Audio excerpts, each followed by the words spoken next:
Oh my god, guys, finally, after a full week delay on the Steam version, we finally have Higurashi Chapter 4, the final of the questioning arc, I believe. Yes, finally, yeah, boy. Our boy Kichi and all them are coming back, alright. I know just use all the mysteries hidden within Higurashi when they cry. However, comical may be, if you've reached any conjecture, then you passed. This final novel is a meager reward for you. Conjecture is impossible. You have the right to reject the story. So I believe this is the questioning arc or whatever, the final one of that. And apparently it's the shortest one, or is it the questioning? I believe, yeah. I'm not sure. But anyway, it's the shortest one of the of this arc, I believe. So it's not gonna be as long as the first three Higurashi games I did. Hey, look, Birkenstow. Who's the criminal, you ask? Don't we search for them in the story? Who's this criminal, you ask? Do you even know what the criminal did? Who's the criminal? Who's the criminal? Who will kill me now? I'm pretty sure that's the same Birkenstow. Midsummer 1985. Yeah, boy. I like Higurashi a lot more than I do Human Echo. Um, I had a mystery at the time and ended up arriving too early. The schedule board flipped with a series of clacks. My flight to Sapporo was still a bit later on. I still had over an hour before boarding. I might as well close my eyes for a bit on that bench over there then. I came in directly from work, so maybe the fatigue from that was making me sleepy. Finding a suitable bench, I put my luggage on the seat next to me and settled down. Phew. I sighed like an older man. I had hoped to stay young forever, but had become splendidly middle-aged. Apparently, the rumor that even people in the later half of their 20s experience a decline in their physical strength wasn't a lie. I had been minimally busy at work lately, so I rarely had any time to myself. This might have been the first time I had been able to enjoy a journey alone like this since I was a student. The reason behind the ship was to meet with an old friend. It was a bit strange to call him an old friend. In fact, it might be better to call him a bad one. After retiring a couple of years ago, he moved to the Sapporo, his mother's hometown. His mother passed away soon after, and he was now peacefully enjoying his second lease on life. His name was Kurito Oishi. He was a former detective from the primary investigation unit at the station in Okonomiya, Essex Prefecture. To be honest, the only direct contact we ever had didn't last more than 3 days. After that, we exchanged New Year's cards, but never met again. So this will be the first time meeting him in 7 years. In other words, we met 7 years ago, in 1978. There was something I just had to ask to talk to him about concerning that time. To explain that, it was impossible not to recall the incident that happened back then. That kidnapping, the details, and resolution of which were resigned to darkness. Also, it's impossible not to recall a certain mysterious girl. My name is Mamoru Akasaka. It was a year that been strangely hot, even though it was only June. June is kind of warm, in my opinion, but whatever. Early summer, 1978. Oh, boys, the classroom, yo. Alright. Goodbye, teacher. Okay, bye. Watch out for cars and don't drop any other friends else along the way. Make sure you get your textbooks in order for tomorrow before you go to bed. And I hope, just like how each time the Higurashi games went along, there wasn't as much need for explanation on, the curse or whatever. So hopefully it just be short and sweet this time around. Not, half the game explaining everything. Okay, make sure you get your textbooks in order for tomorrow before you go to bed. Clatter, clatter, clatter. The lively sounds of children running towards the hallway. Hey, now didn't I tell you before? I already have one of those. I don't need any more. The unique high-pitched voice of youth, the energetic shrill of the cicadas went completely unheard by their ears. Children returning home from school split off one by one from their groups of friends as they went through intersections in the residential area. Even though there were several of them in a group as they left the school, as they got closer to their homes, their numbers dwindled. That's why the fewer friends you were walking home with acted as an indicator that you were that much closer to your destination. Later, see ya. Yeah, see you tomorrow. He finally parted ways with his last friend. A van was parked at a bend in the road. The window was open, the sound of the radio was leaking outside. It must have been the news or something. For that reason, the three of them were arrested for traffic violations and obstruction of justice due to protests against the Himatsubushi Dam project resulting in bloodshed. When clashing with the riot police last month, things have only become more violent. The police are therefore taking precautions against radical activists causing yet another incident. Last week, there was also a direct confrontation of the minister in Inugai on the steps of the Ministry of Construction. The boy's ears pricked up at the mention of the name Inugai. At that moment, a man's face peeked out suddenly from the window of the van. His behavior was a little different than that of a man looking around to see if there was any incoming traffic before he opened the door of his vehicle. His eyes meeting suddenly with an unfamiliar man, the boy panicked slightly. Nightingale, okay. Skylark, okay. They've secured the 2 blocks around us. We're good to go. The man in the passenger seat whispered quietly. Nodding in acknowledgement, the man opened the door and stood before the boy. Are you Toshiki Inugai-kun? While saying that, the man peered at the boy's name tag. Toshiki Inugai, the name was written plainly there. Okay. The phone rang for a third time. He reached out. He could easily pick up the receiver. However, he was concerned that if he picked it up before it had even finished reading him, what whoever was on the other end of the line would think him a fairly cheap person. That's why he normally never picked up the phone until the third rang.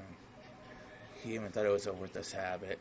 However, he was thinking that there isn't much meaning in waiting for just 3 rings wouldn't waiting for 5 be alright very much in reality. His mind filled with just such trifling thoughts. He picked up the phone after the third ring had finished, its reverb dampened by this action. Yes. Hello? Hello? He knew that sometimes due to malfunction, the switchboard calls didn't connect well. At those times, it's best to hang up and let the person on the other end call again. Thinking at the moment he began to hang up the phone, he seemed so he was definitely connected after all. He felt the presence of the person on the other end of the line keeping silent. Hello? There was no way that they didn't hear his question. What was the meaning of this? It wasn't like he didn't know that people could use silent calls for us to others. However, he never received a call like that until today. Maybe he was just lucky before, but he didn't believe that he would receive such a call on his phone. There was no direct calls to or from this line. Everything had to go through an operator.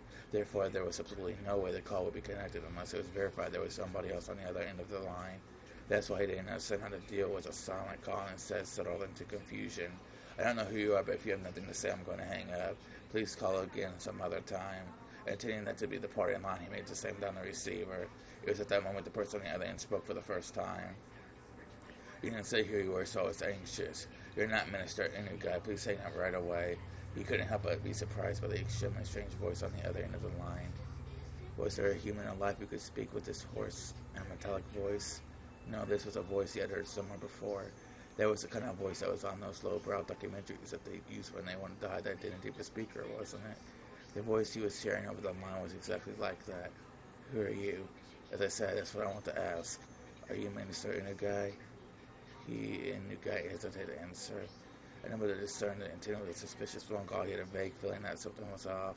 He thought about hanging up the phone call and asking the operator who initiated the call. However, he forced himself to restrain that urge, and for the time being, he chose to state his name and listen. That's right, this is Inugai. I said my name, now so you say yours. My name doesn't matter. First of all, let's begin by thinking about the situation you're in right now. Right now, you're sitting in your chair talking on the phone, yes? Then why don't you try opening the lower drawer to your right? The lowest drawer to the right of the minister's chair. There was a lock on it, and I enough to function as safe, but nevertheless, it was a drawer that contained some valuable things. That's why any guy thought the person wanted some of the important information contained within that drawer. Sorry, but I don't have any intention of opening that. I have no reason to follow orders from somebody who won't even give me his name. If you don't open that drawer, I'll hang up the phone. If you will most likely end up regretting that. Why don't you think about opening that drawer first? Any guy didn't like following orders from this suspicious person one bit. However, he was concerned about what the man said about regretting it, so he decided to open the drawer. He took the small key he kept sewed in his wallet and locked the drawer. His hand stopped right before he opened it. What if there's a bomb inside and it would explode if the drawer was open? That delusion took hold of him. He called that instinct and opened it. Did you do it? The thing that's in there. Do you know what it is? This is... What is the meaning of this? Hey, I don't think there's any need for me to explain, is there? I'll give you some time, so please think about it a little. I'll contact you again later. Now then, pardon me. Hey, wait. Hello? Hello? The call had already ended. That would not change no matter how much he yelled at it. Even still, Inugai, without realizing it, continued yelling to the receiver for a while. The drawer was still open. On top of the folders crammed into the drawer, it lay there. Toshiki Inugai, written in plain letter in another grade school's name tag, was just lying there, enshrined there, completely out of place, as if it was cowering. This is work of fiction. Any of its supposed to actual persons or organizations is entirely coincidental. Higurashi, when they cry. A 0-7 expansion presents Welcome to Himatsubushi when they cry.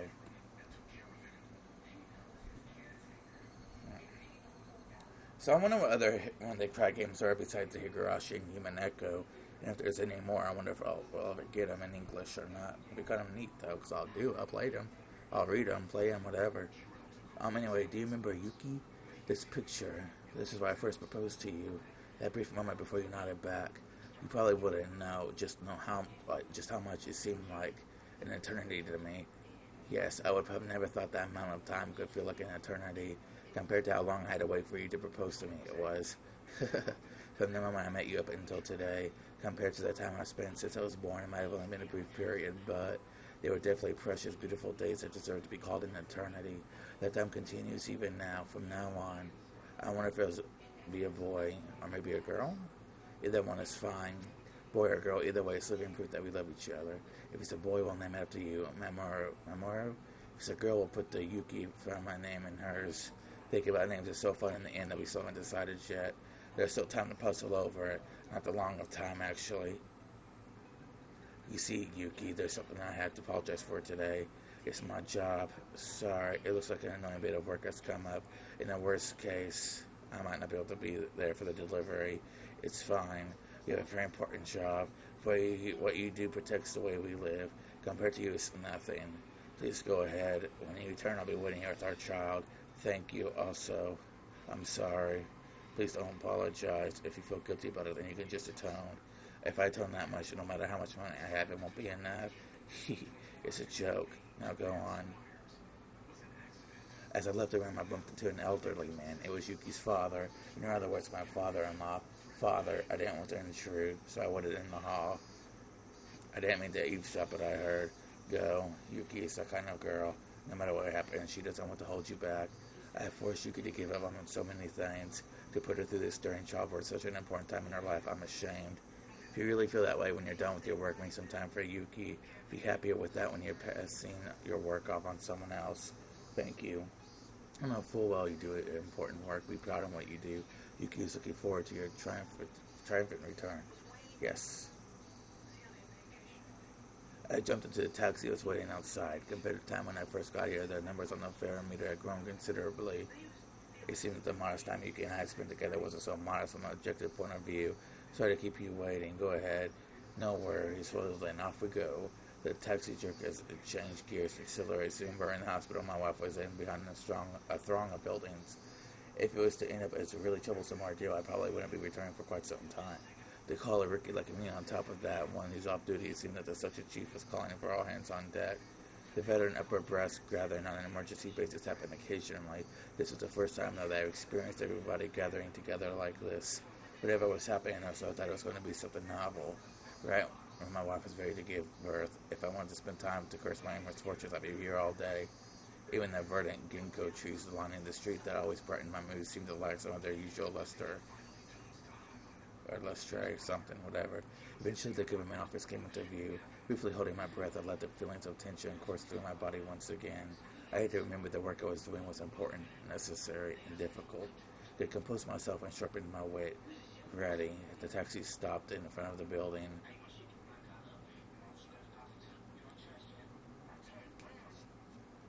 Kasumi Tokyo Metropolitan. Blah, blah, blah, blah. Not enough time to get that down. Chiefs, everyone's here. Akasaka-kan, could you close the blinds? The blinds were usually closed when they needed to use the projector or the discussion was going to contain some particularly disturbing content. The blinds closed with a satisfying sound darkening the interior of the room. Immediately the inside of the room was completely drained of the pleasant morning atmosphere, leaving behind only the cold illumination of the fluorescent lighting? I don't know what that said. Oopsie doozy. Anyway, that's the supervisor ensured that everyone was present. He nodded to the section chief once again. With everybody on the edge of their seats, the chief stood up solemnly and began to give his report. Approximately 48 hours ago, the Minister of Construction's grandson, who is also the son of one of his staff leaders, is believed to have been kidnapped. It is believed that the minister, in an effort to resolve matters amicably, chose not to report the situation to the police and plans to accede to the demands imposed upon him. It seemed that approximately 48 hours earlier, the Minister of Construction's grandson and those of his senior staff members were kidnapped. The reason why it was phrased that way was because the person in question didn't admit it had happened. Based on the results of the surveillance conducted on the minister's residence, multiple suspicious phone calls from those believed to be outside the city took place. The abducted child is said to be under the treatment for some illness, but there's no trace of any hospital records or witnesses to such effect. Due to that and various other reasons, we believe without a doubt that the kidnapping has occurred. Here they omitted the details that brought this incident to light. If you think about it a bit, that meant that before this incident happened, the minister's residence had been under surveillance already. I won't use the word spied upon. Of course, there would have been court approval for this, and it would have been very hard to explain to ordinary citizens. However, it's quite an effective method to catch one of the incidents like this before they got worse. I'd like for you to try and understand that dealing in these cases before they become a problem is a job of the Public Safety Division. Why is he just following their demands instead of reporting this to the police? The fact that a minister can't even trust the police is the world coming to.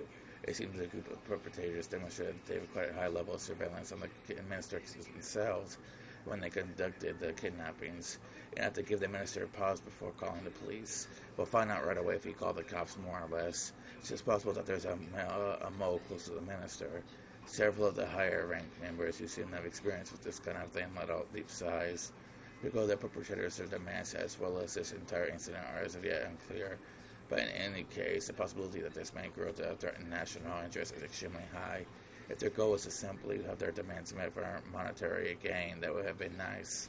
However, if this was some politically motivated shake-up, things would get a lot more complicated. Since we're not receiving any cooperation from the victim, that means we're not privy to any of the details of their threats or demands. Due to the fact we believe there may have been a mole involved in this incident, this investigation is highly classified. Only the people in this room are to know of this. Furthermore, as this case is our utmost priority, we'll be placing a hold on everybody's normal duties. Understood? After that, the supervisor continued on, tactfully explaining our course of action. If this incident were to become public, it was possible that the minister's political life would be over. I'll spare you the explanation of how the rest of the dominoes would fall, but in the end, support in the Diet would decline, followed by a no-confidence vote in a snap election, and it might even expand communist influences. In other words, we wanted to handle this delicately. Kawasaki and Saki monitor communications from the minister and the child's residence 24/7. Find out what the minister is doing. Report anything that happens. There are many members to investigate whatever is related to the case assigned to your units. Focus your line of investigation on the commies, Reds, and Confeds. Don't discount the possibility of foreign involvement either. I've experienced one or two unamicable situations before. This time was the first time I've seen things get so hectic. Several sophisticated conversations were progressing without the involvement of a rookie like me. I didn't intend it to be timid, but I couldn't hide my confusion at this unfamiliar situation. And cover that. As for Akasaka-kan, I snapped back to the alternate alertness upon hearing my name called. Yes, you investigate the environmental groups that have petitioned to the minister. Among them, there's that group protesting the Himatsubushi Dam project and that made the papers. Make sure you investigate them thoroughly. I doubt this is to act as some citizen group, but we have to eliminate every possibility we can. Understood. So those opposed to the Himatsubushi Dam, it's probably best if you go to the location personally, get some information from the local authorities. They're fairly radical organizations, so the Public Safety Division there should have them marked as well. Understood. I'll hold it over there. Your wife, she's almost ready to give birth, isn't she? I apologize for the timing of all this, but I'm counting on your cooperation. We can't take our time with this, so we just have to brute force it with our boots to the ground. Yeah, I know. My wife has to interfere with my work with her own circumstances anyways. Sorry and thanks. So then, as for you, Kawasaki-kan and Saki-kan, to help your support, or support your help, blah, blah, blah. I didn't want to take a business trip when my wife was about to give birth. Even if I was a little busy, as long as I was in Tokyo, I could head to the hospital right away. On an assignment, though, that would be difficult. Even so, I knew the work I was doing was important and fully understood that I was in no position to be so selfish. I have to make it up to my wife for having to be away at lunch such an important time. My wife, you could probably forgive me with a smile. The only thing she could hate doing would be holding me back. My male ego, though, at least with Sheik, would have tried to stop me. Sorry, Yuki, I don't mind if you always complain to our child that their father wouldn't come to the hospital when they were born because he was too busy with the work. Okay, so how far are we in this already? Nice, 20 minutes already, man. That's flying by, at least for me it is. The next day I took the bullet train to Nagoya, and from the transfer to the train to XX Prefecture. Getting to my destination by land took several hours. If I was traveling by air in that amount of time, I could probably get as far as Hong Kong. XX Prefecture was by no means close. I never sat in first class except for work, but whenever I did, the seat seemed stiff. Closing my eyes, I mentally reviewed the documents I read yesterday. To complete our investigation, the Onigufuji Defense Alliance. They were a group of residents opposed to the development proposed under the Himatsubushi Dam project. The local protests were quite heated and were getting more radicalized. Even limited to what was written in the newspaper, there was a bloodshed that occurred during a clash with the riot police interference with the dam construction, too many to count.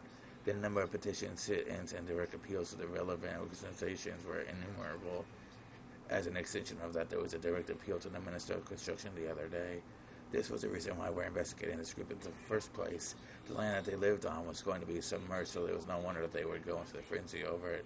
Even given that, though, they really be capable of doing something like kidnapping the Minister of Construction grandson in order to halt the project. But my take on it, I had serious doubts. This kidnapping plot was extremely sophisticated and complicated enough that it was believed there was some political backing. This wasn't something that could be pulled off by some group of local protesters. Well, just like the chief said, this plan was to eliminate all possibilities.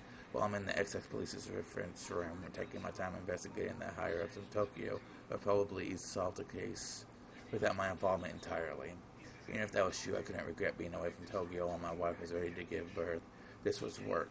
There was really nothing I could do. Ding dong. The announcement that we would be arriving at our destination soon snapped me back to wakefulness. Ogura XX Prefecture, Prefectural Public Safety Division. The Onagafuchi Defense Alliance, yeah, they've been quite active around here. The Prefectural Public Safety Department already had the documents and a cup of tea ready and waiting for me. The short of it is, our group of residents opposed to the dam. Really, it's probably better to say that every resident living on land that's going to be submerged is rising to action, though. Like the old saying, fight to the last, or determined and well-prepared a lot. It'd be nice if they drew the line as just being a moderate residential organization. The stack of papers they had prepared for me in the document room was by no means thin. At first, they were pretty much your average citizens initiative, but ever since that incident with the riot police, they've really started to heat up. Now they got a violent mentality on top of the growing, increasingly radical. Violent organizations usually indicate ones that enforce their own ideology without regards to the democratic process. Breaking that down, many of the organizations held extreme left revolutionary ideologies. Considering that, I couldn't help but be surprised that a citizens group would end up going this far. Radical citizens movement helping occasionally. It seemed, however, that this group was nothing as trifling as that. It seemed that I would have to reconsider exactly what this Onagafuchi Defense Alliance was. The Defense Alliance demands, in other words, the withdrawal of the dam project. How far would they have to? How far would they go to have that demand met? The kidnapping of the minister's grandson was classified. Of course, I couldn't tell the XX Prefectural Department about it either. As you know, they were arrested after that last week's confrontation with the minister and new guy. There's enough reason to believe they could use illegal means to assert their demands. I skimmed over the last of the criminal records related to the Onagafuchi Defense Alliance recorded in the documents. The contents were all violent, not giving me the rarest hint of a feeling that these people were trying to uphold the law. Could you give me the basic rundown of the types of illegal activities on the Onagafuchi Defense Alliance are engaging in? The chief opened up a manila envelope, fished out the several organized sheets, and spread them out on the desk. It seemed that raids on the construction site are the most common. At first, they were committing relatively petty crimes like cutting power cords, jamming locks, and breaking office windows by throwing rocks. Of course, what really happened first were things like demonstrations, sit-ins, and distribution of pamphlets, lively but democratic forms of protest. However, then the demonstrators and police clashed, which started a riot, leading to numerous injuries and arrests. It was from then on that the Onagafuchi Defense Alliance, like their name implies, began to take a more demonic form of resistance.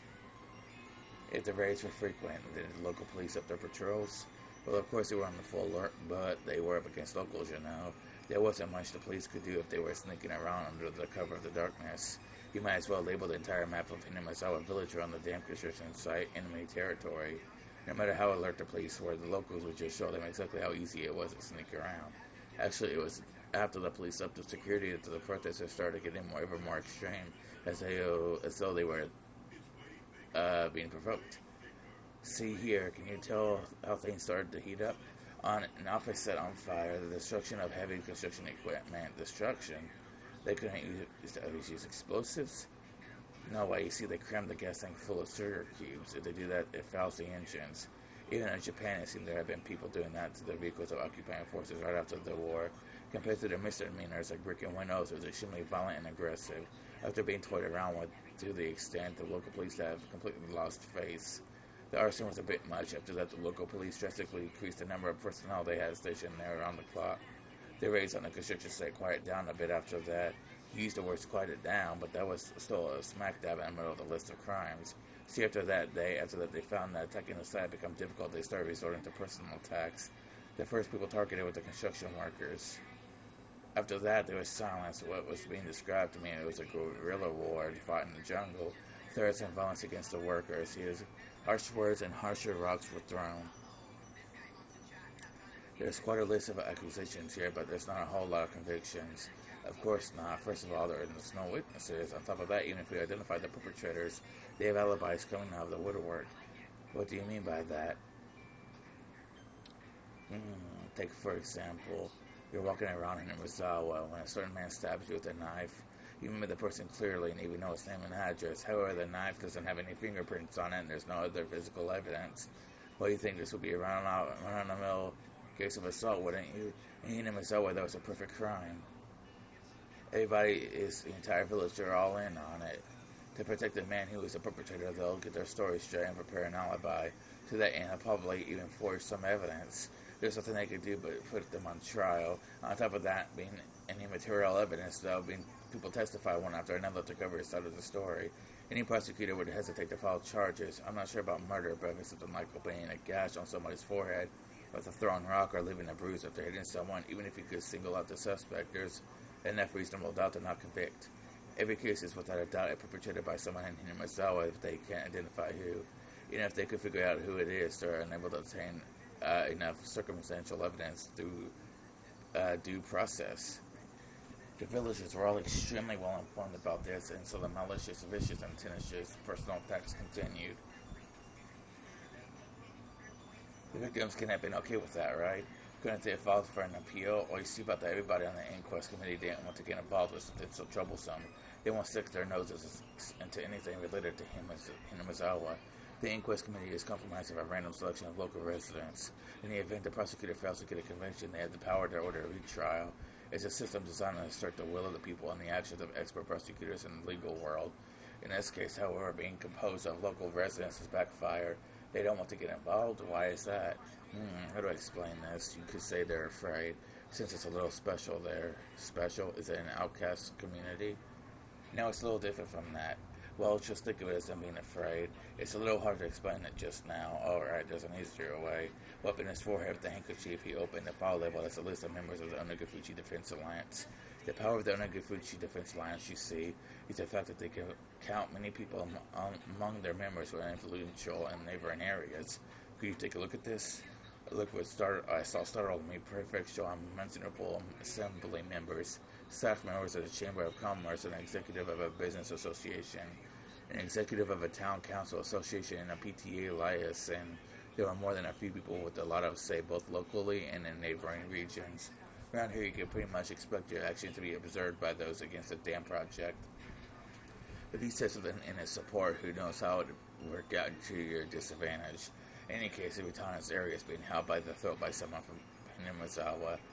The list of Inquisition Committee members is undisclosed, isn't it? There has to be some measures in place to make sure they avoid retribution, no? Well, it is undisclosed, so their privacy is assured, but the person in charge of that is from the Okinomiya Municipal Office. In other words, a local. While you might expect some professional confidentiality, you don't know how everybody is connected. The people from Himatsubushi have a lot of tight bonds in that regard. When you consider the obligations and duties people have to that region, the web of information thereby formed is nothing to scoff at. It's not uncommon for housewives in a neighborhood to know which kid from which house is what grade and which school, what subjects they're good at, and what vegetables they hate, among other things. You see, there's a Yakuza organization here with strong ties in Himatsubushi and the surrounding area. It would seem that they're providing full support in these recent incidents. They seem to be proving most effective. Gangsters siding together with the residents opposed to the construction of the dam. It's a little hard to see what their common interest is. It's not that difficult at all. You see, actually, one of the lieutenants in that gang is originally from Himatsubushi. He was adopted into a rather influential family in the village. Exactly what was this in Himatsubushi? I had thought it was some desolate, rustic village. However, for some reason, they exerted a strong influence on the surrounding areas and had a strong sense of unity. They would protect their village by any means necessary, even if that meant resorting to violence. The chief had said that they were afraid because there were numerous influential people living there. but somehow I got the feeling that they were afraid of the village itself. There was something clearly different from what I had read in the documents in Tokyo. This was no simple residential protest against the dam. For some reason, an uneasy feeling began to nestle itself at the back of my mind. I chose the most basic way to ask my question. In other words, I directly asked what I wanted to know. Chief, this is just a hypothetical situation, but... Huh? This means Onegafuchi Defense Alliance in order to halt the dam project. Do you think they could say threaten somebody important to accomplish that? The chief replied immediately, it's possible. Truth be told, they've already gone to multiple and professional offices as well as local offices of the Ministry of Construction and done things that could be construed as intimidation. Several of the workers' families have also reported that they're being followed around by some suspicious people. Well, that would make sense. The halt progressed on a dam. They raided the construction site, destroying heavy machinery and lighting the construction office on fire. If they don't have any qualms about doing that, threats and violence against people related to the dam would probably be no problem. But that was it. Even your everyday hoodlum could use threats and violence. However, this time it was the kidnapping of the minister's grandson, an abnormally high-level crime. Not only was pulling off the kidnapping difficult in the first place, but it was so unnerving to have the minister surrender to their demands immediately. There was no way it was the work of amateurs. Did those people have the power to enact this large of a crime? That was the heart of the matter. Was the Higurashi Defense Alliance an organization capable of pulling this off? In order to ask that question once again, I chose the most basic method. Again, hypothetically, do you think they could kidnap a relative of someone of political importance? There's no way they could pull off something that big. That was the answer I most hoped for. If it was that answer, my work is good as halfway done. I might be able to get back in time for my wife to give birth. That was how it was supposed to be. The chief, without a hint of hesitation, replied, they just might. There's no telling how far they go. Sorry, Yuki. It seemed like my work wouldn't end so simply after all.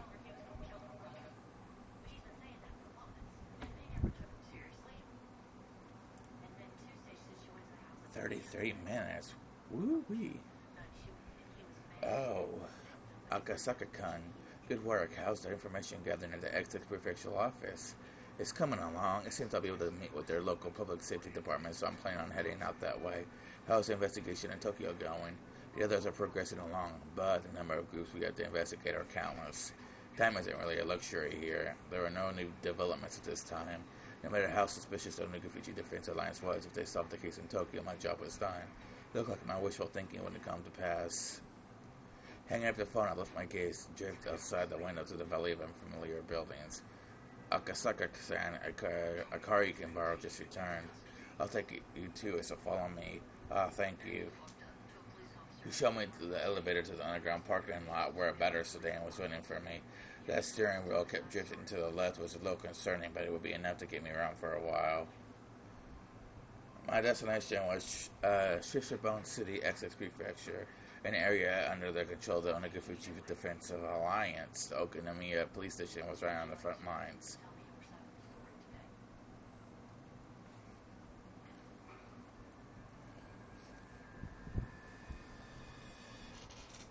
Okay, I remember now that used to be a sign that we're halfway through the chapter. Okay, well, episode, chapter, whatever is it in this one. So, we're not done yet. Shishibone City was as far as provincial cities went, rather behind the times. Okinomiya, recessed in the mountains, was even more remote. With little change between the seasons, all that was left was the tepid passage of time it made for a rather dark town. There were no tourist attractions or local delicacies. Without even a strong regional industry, it was simply dull. Just looking at the monotonous and peaceful townscape, it was hard to catch a glimpse of the radical resistance of the Onegafuchi Defense Alliance. The atmosphere of boredom didn't hint at the Okinomiya police station being on the front lines of the dam conflict, nor the numerous incidents that I heard about the prefectural headquarters. Good morning. Are you here to pay a fine? No, I have an appointment with Motorai-san from the Public Safety Division. Please tell him it's Akasaka. My apologies. Please wait a minute. The clerk who I thought he was here for a parking violation at first glance after fumbling with the unfamiliar extension number told the person on the line they had a visitor. Welcome, Akasaka-san was it? It must have been tiring traveling all this way. Sorry we have to do this here. I tried to reserve a reception room, you see, but the counselor suddenly woke up and chased me out. I would hesitate to call where we were a conference room, but it was a very small and cluttered. The cramped space was packed with lockers. I had the impression that it was more of a change room that doubled as one for smoking. Listening to his crude short souls, I didn't get much of a feeling that Motodai was the head of the local public safety division, was much of an intellectual. But I knew that in exchange he had both experience and absolute confidence in his instincts. I apologize for interrupting you during such a busy time. I'm Akasaka from the Metropolitan Police Department. Pleased to make your acquaintance. Motodai from the Public Safety Division. Nice to meet you.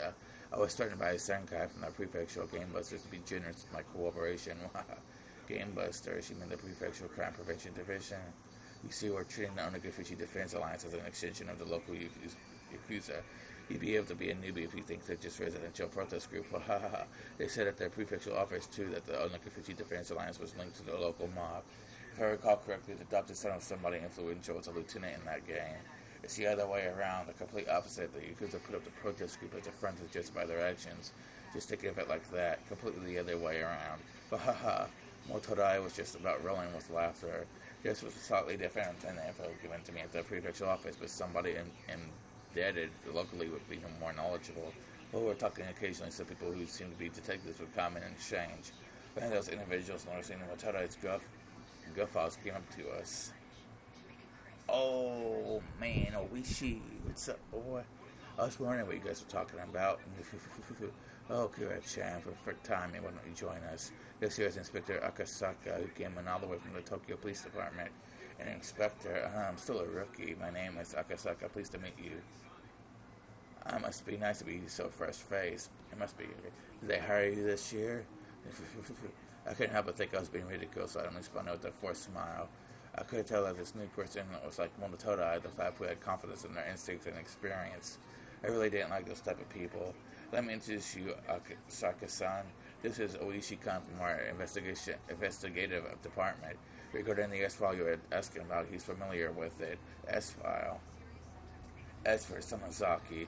If something has an S-file, that means it has something to do with the Sonozaki family. If something has a code name. Sonozaki, come to think of it, I remember when I was poring over the documents at headquarters, there was quite a few people with the last name of Sonozaki popping up. If I remember right, there's a Sonozaki who is one of the executives of the Onagafuchi Defense Alliance. I'm pretty sure they are the treasurer. The two of them were surprised when I read off what post Sonozaki held. After a moment, both of them erupted into laughter. Akasaka-san was like, haha, you're quite the studious one. Could it be memorized all the essential figures in the Alliance? I wouldn't say memorized exactly, but I've at least read the list of Onagafuchi Defense Alliance executives. Who are the president and vice president? The president is the mayor of Hinamizawa K. Kimiyoshi. The vice president is the priest of the local shrine, Furude. The treasurer is O. Sonozaki. The auditor is Makino. The liaison is Y. Kimiyoshi. The PR head is Y. Sonozaki. Haha, Kasaka-san, you're pretty good. The pay sucks, but you want to work here? You're just the type we're looking for. By the way, Yoshio Sonozaki is the head of the youth department. So close. The head of the public relations is actually Tadayoshi Sonozaki. Feeling like I wasn't being complimented at all, I started settling into an uncomfortable mood. However, I was becoming more and more aware that I was just the weakest link in this investigation, so I just had to bear with it. I didn't mean that feeling to show on my face, but the crafty detective said when I stepped by, I didn't mean to make fun of you. To make up for the why don't I show you around the village? For somebody with no feel for the area like me, it would be a great help. I couldn't have asked for more. In the end, the Onagafuchi Defense Alliance is nothing more than an alias Hinam is always using to deal with the outside world. I think getting to know the village would speed up your work. How about it? The residential movement, in the other words, held influence over the whole region. So the leader of the movement was the leader of that influence. Just like that, the thought process in the region would have become the overall personality of the movement. Just like Oishi had said, in order to learn what they really liked, this regional force behind the Tan protests. Getting to know the village was the quickest way. If you would, nodding back without skipping a beat, Oishi laughed in satisfaction and stood up.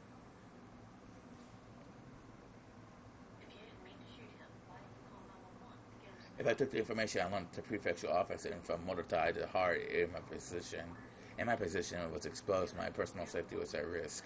The opponent was an extremist group that had no qualms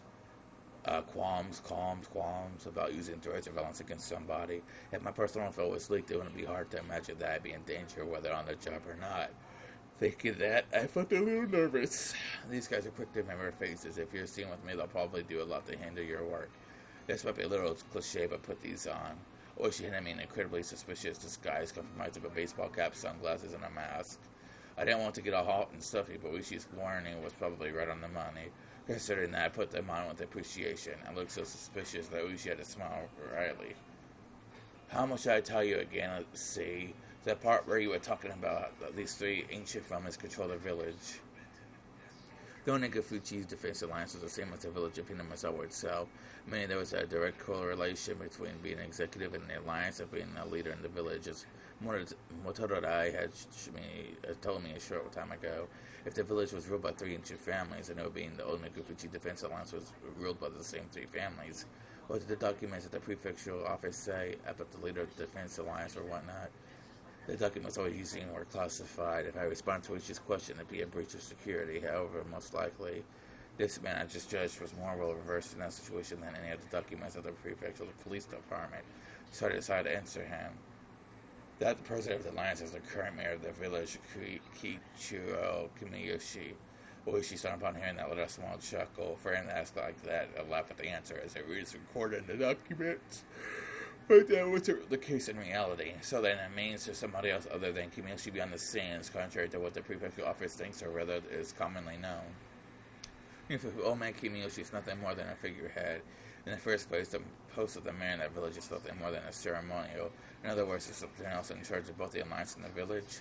Wouldn't that be the three families we just talked about? Well, I'll explain the part right now. All of a sudden, with the thunk, the car suddenly lurched. The paved road had given way to a gravel one. At the same time, the scenery outside the windows changed. The Himatsubushi Dam project must be withdrawn. Overthrow the ship must probably have a gun there. The dam will submerge the natural beauty of the Himatsubushi, protect the village from an unethical dam. Fear the rest of the Oyashiro someone's curse. Demolish the dam. Those involved must go away. The construction office must respond. The office manager XX must negotiate with us. Signs of banners crowded the roadside. Even reading the brush, scrawled words was daunting. It was just though where the road just changed. It was a border with a different country. At that moment, I was startled by the car suddenly braking. Looking ahead, a barricade had been erected. About 5 or 6 protesters wearing masks and helmets to hide their faces were blocking the road, yelling at us angrily to stop. What is this, a checkpoint? These guys never learn. Oishi snorted as he rolled the window and leaned out. Hey, you guys can't be blocking the road like this here. As Oishi glared at them with a malicious laugh, they visibly faltered. Clear their way. We can't get by like this. Who would have thought it was Oishi's car? That panic thought seemed to make them lose their presence of mind. If we had known it was your car, Detective Oishi, we wouldn't have been so rude. Detective, what happened to your usual car? Is it in for maintenance? Something like that. I just can't get used to this car that lonely. Judging from their brief conversation, I could guess they were familiar with the license plate of the car Oishi normally used. In other words, if any other car belonged to the police, they would have hidden the barricade. What they were doing was obviously obstruction of traffic. It's blatant crime. Who's that suspicious guy? You can show us your face? A man glared at me menacingly, wearing a mask or sunglasses made me look particularly dubious. Well, now should be showing my face gave me some unnecessary trouble. I turned to Oishi to see what I should do. Give him a break. He's still a shy little rookie. We just wanted to make sure he wasn't anybody suspicious. And him has always been a bit of a stir as of late. Have you looked at yourself in the mirror? That mask you're wearing is way more suspicious. That man and Oishi continued to talk like that, flinging smiles at one another. However, from the beginning to the end, I couldn't get over the feeling I was sitting on a powder keg. As the number of trucks illegally dumping still not decrease, it's a real hassle dealing with it all the time. If the police could understand and cooperate, it would really help. During the conversation, the barricade was moved, leaving a gap wide enough for a single car to get through. Oishi lightly honked the horn once it began to roll the car forward.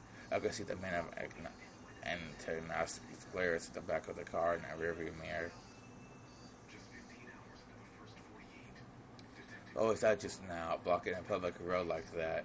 Of course it's a crime. Still, if you get worked up over that, I'll never land. Those guys see the claim as an infestation of trucks illegally dumping in the village. The story goes that in order to stop that, they're halting suspicious vehicles for inspection. Illegal dumping, like corrupt contractors just tossing industrial waste away. Their line of argument is that the police aren't going to do anything about it. They'll take matters into their own hands. Well, the industrial waste is just something they're doing by themselves anyways, They have a pretty good strategy. You see, in order to hinder construction, they spread industrial waste over by the dam site. Then blaming on corrupt contractors to start instituting these inspections. They stop every construction vehicle coming to interfere with them as much as possible. So they implement the methods in the Higurashi Defense Alliance is using. With that inspection, just the Cars Alliance's players have probably been recorded. It shouldn't get stuff from here on out. Those guys know very well enough to get me angry. See, rumors if they figure out cars related to construction in some way, not only would there be checkpoints stopping at every turn, but they'd be throwing rocks and planting road spikes as well. Especially be careful so you're not unidentified. If they find out you're from public safety, who knows what you'll suffer through. I wish you was acting like we're talking about something fun. But for me, it was no laughing matter. It's almost like we've wandered into a civil war in the Middle East. That's a good way of putting it. It's pretty much just what you said. I wish you turned to me with a grin and menacing laugh. You see, this here is a war zone. The car slowed down a bit as it went down a narrow road through some farmland. How far are we along in this video?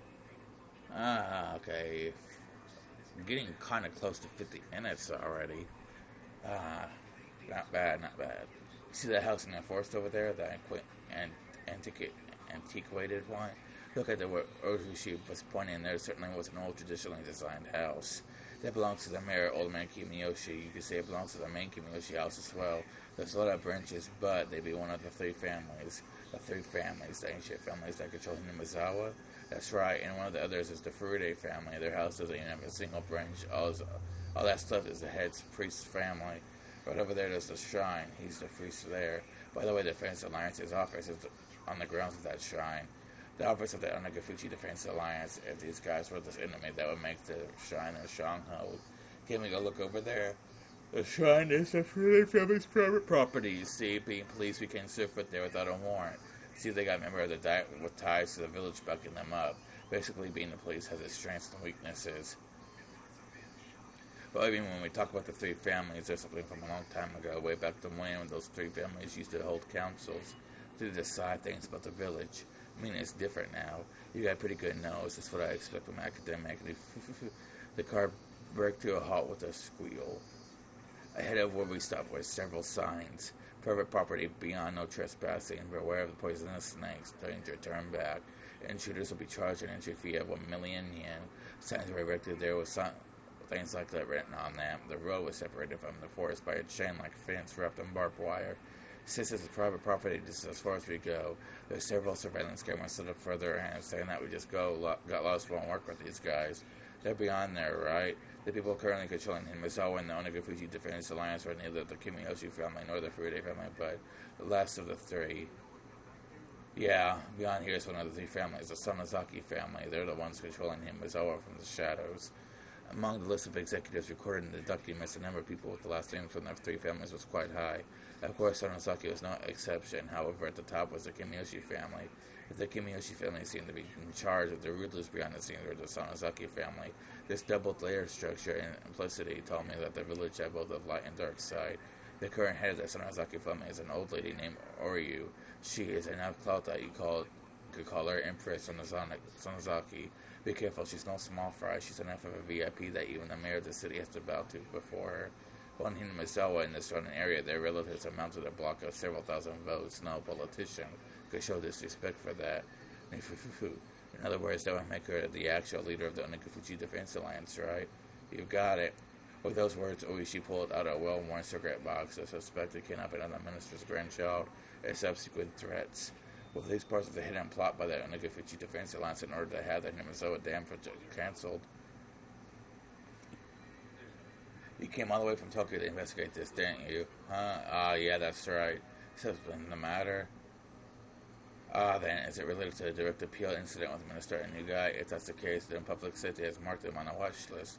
Something like that. Having you guess that so quickly makes this easy. While exhaling the cigarette smoke, Uchi smiled broadly like I just pulled a good one on him. Or so I thought. I smiled disappeared suddenly. That's a lie, isn't it? Huh? I mean, the direct appeal putting them on a watch list. That's a lie, isn't it? Oishi knew there was no way that Tokyo HQ would dispatch an investigator over Inazuma as direct appeal. They would dispatch someone at a beat for more dire reason. He had figured out as much. I thought of myself as the type of person who doesn't let things show on their face in front of his watchful gaze, however. I felt that was I was thinking and was completely laid bare. Oishi silently lit another cigarette as if waiting for me to interject during this awkward pause. I see, so this was a veteran detective's way of getting someone to spill information. But as long as I realized this, there would be nothing more. If I didn't open my mouth, I wouldn't have to lose anything. All I had to do was stare out the window and enjoy the scenery until she gave up. You really are bad at hunting things, you know. Being so young and earnest isn't so bad. Oishi smirked as he twisted out his third cigarette while I tried not to let him notice that I yielded it completely. At first I thought I'd won, but at the very least, Oishi is certain that I was hiding something, meaning that I might have ended up marching to his tune. Oishi started up the engine once again and began moving the car. If you'd just been honest with me, I thought I might be able to help you. How would you help? If the cat was out of the bag, I might as well use it to catch some mice. Well, this depends on what we're talking about. I might be able to set up with someone who's knowledgeable to go inside Himatsubushi. An informant? I see what you would call it. Are you interested in my case? Oishi-san, I'm the same as you. Is it in our business to know things? Being able to meet with Oishi's informant was extremely compelling opportunity. We were looking to recruit somebody familiar with the area to collaborate with for intelligence. In the end, there was no better method for finding people than asking. We were always taught, however, that the rank-and-file police were no better than monkeys, unlike us, they were careless with confidential cases.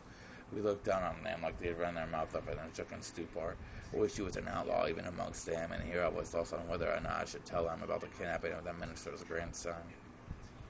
This information exactly how knowledgeable are they about the Himatsubushi Defense Alliance? You're from public safety, you know, wouldn't you? Something like that is something I can't just tell you. Protect your sources. That was the first principle of dealing with confidential information. In that regard, I seem that Oishi was one of those monkeys. Should I trust him asking for his help or not? It's just that you work for the feds and I work for the prefecture. I don't think that our jobs are that different. I think I can be of help. However, I had trouble believing that this crafty old man would simply help me just like he claimed. I find it hard to believe that someone of your standing would help me out without strings attached. Well, it's not like I'm completely without an ulterior motive. As I recall, you guys have space in your budget allocated to pay informants, right? Something you don't need to submit a receipt for. Just a little bit of that would be the cost of meeting with the informant. In other words, to give compensation earmarked for the informant you want to you first, blah, blah, blah. Well, it helps that the details of this deal are so clear-cut. He certainly was something else for being able to presently state his ulterior motive like this. Rather than him doing this out of the kindness of his heart, everything was a lot clearer if he was being compensated for this deal. I felt that he was the type of man who was good at these backroom dealings. Don't misunderstand me, please. It's not me who needs the money. It's the informant, okay? Well, in regards to the payment, I'll be handling the money. And if who wouldn't you want it? Right now would be good. If you don't have it on you, tomorrow works as well. I pulled out a wallet that was different from my personal one. The price was pretty much fixed depending on what kind of information I was paying for. In this case, the payment was up front, and also considering the fact that I didn't know what kind of info I would get, I shouldn't pay too much. And I suggested that Oishi suddenly stretched out his hand and tightly grasped the contents of the wallet. At times like this, it's best for you not to be so stingy. It's alright, I won't go to waste. I understand, I won't be so stingy. And what kind of information are you looking for? Depending on what you want and how we approach this will probably change. This way you won't spread this information to anybody else. Oishi-san, I can't swear as much. I'm the same as you. I can't withhold the information obtaining during the course of my duties. I got it, I swear. Nothing here gets said anywhere else. On top of that, thanks to you, I can pay back what I owe for my Mahang debts. In any case, I won't break the promise that involves some money. I was still unsure if I should trust him until the very last moment, but in the end I broke down. Oishi was the type of guy I could trust 100%, but there's no mistake he had access to the underground information networks. In order to accomplish my mission swiftly, I needed his cooperation. I set my resolve. I'm investigating whether or not the Himatsubushi Defense Alliance is related to a certain incident. There's a possibility that the minister of the construction in Higurashi is being coerced by someone. Saying there's a possibility is a kind of roundabout way of putting it. It appears there's a mole close to the minister, and due to that mole, the minister has been monitored quite thoroughly, and was seemingly forced to cede their threats right away. None of this was reported to us of the police. I see, so that's why you're saying that's the only possibility that he's being coerced. In that case, it's a little strange. If the minister didn't report this to anybody, how do you guys know about the incident? If we didn't spy on the minister's private life, we would have never found out. I don't think I have to provide that explanation to the foreman, so I'm admitting it. Or she had apparently caught on and quietly chuckled, and I refused to explain. I see, there's a spy close to the minister, so public safety made it a highly classified investigation. That certainly isn't a very amicable story, is it? If this matter became public, not only would this affect the minister's political career, but the possibility of there being a shift in the political landscape is extremely high.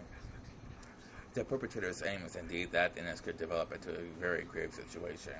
Well, with the government development projects all over the country, they butted heads with quite a few people. It wouldn't take much wrongdoing for the left-wing parties to suddenly garner more support. We're currently investigating what demands are being forced on the minister, but at least we have a good idea of how he's being threatened. How? The minister's grandson was kidnapped. They're denying it, but judging from the least seen, it is believed he's already been over 72 hours since the kidnapping, so 3 days. If they were just up to ransom money, this would have been settled by now. And maybe this isn't for monetary gain. The possibility that they're forcing the minister to do something politically is extremely high. That's something we just can't consent to. So then the Onogufuji Defense Alliance was listed as one of the possible perpetrators. That is correct. Kidnap the minister's grandson, demand the cancellation of the dam project. What do you think, Oishi-san? From your point of view, do you think it's possible? Oishi seemed to ponder the idea for a while. If such a chief at the original offers have responded immediately with it's possible. However, Oishi was well informed about the matter was happening in Ahali. Following just a little bit, he says that no, it's just really a little bit strange. This was before the Meiji area, you see. This area was named in terms of a village back then. It was called Onogufuji. This is just what I heard from my grandmother. This topic was so completely suddenly unrelated to the subject of the kidnapping of the minister's grandson. Now let's take it back slightly back. Onogufuji, so that's why they're called the Onogufuji Defense Alliance. We see the village of Onogufuji was said to be inhabited by the demons that devoured humans. Even now it's believed that the blood of those demons partially courses through the veins of the villagers. The demons that devour humans. Oishi-san, what are you saying? It's information. I got a lot for you just now. A little too much. In exchange, I'm giving you a little freebie. Oishi finally smiled, but it seemed like he was fooling around. Please continue. We see this human devouring demons. Normally they were revered as towers transcendents and tucked away from the rest of the world, but they ate a lot of people after all, so apparently they go to the villages in the foothills regularly and abduct their prey. They used to call that being demoned away or onakukushi. Demoned away, it was the first time I heard such a peculiar phrase. However, I felt something slightly ominous from this horrifying tale of demons abducting people in order to eat them. Look, there's the common phrase spirited away. When people suddenly go missing one day, they call it that. When the same thing happens around here, they call it being demoned away. How does that old tale relate to the matter at hand? Oh no, there's no direct relationship. I'm just making some small talk here. It's just... Ka-thump, ka-thump. The car shook. At least at some point the gravel road had changed to paved one. It's just what? That around here the phrase demon away is somewhat of a code for disappearances and not kidnappings. I just thought I mentioned that. I don't know if this has anything to do with the kidnapping of the minister's grandson. Well, there's no deep meaning behind it. It's just there's a little bit of history. Onokukushi, human-eating demons coming down to the foothills and abducting their prey. Then, in order to cancel the dam project that threatened to submerge the village they lived in, the demon away our minister's grandson. Then had already made an example out of the minister's grandson and eat him alive. That's a bit of an interesting old tale, isn't it? If you set foot in the demon's village without reason, you'll probably be captured and eaten alive. So don't go near Onogufuji. Kids these days wouldn't have these superstitions, would they? Even amongst the older folk in Okonomiya born in the Meiji area, there's quite a few who wouldn't heed these warnings. He named myself a village was feared by the people in the area. I recalled to the piece of information I heard from the Prefectural Public Safety Division. In any case, we're in the boonies out here. It's kind of expected that there'd be some superstitions around. Somebody from the Tokyo like you, Akasaka-san, probably couldn't even begin to imagine it, could you? The man-eating demons, surprised for violating the sanctity of their village, kidnapped the minister's grandson and swallowed him whole. That ludicrous idea flew through my head. It was so absurd I was half disgusted with myself. Or she was just teasing me. Stupid. It was all really so stupid. Come to think of it, by then I may have already been seized by the curse of that dubious village. For me to realize that would take a little more time.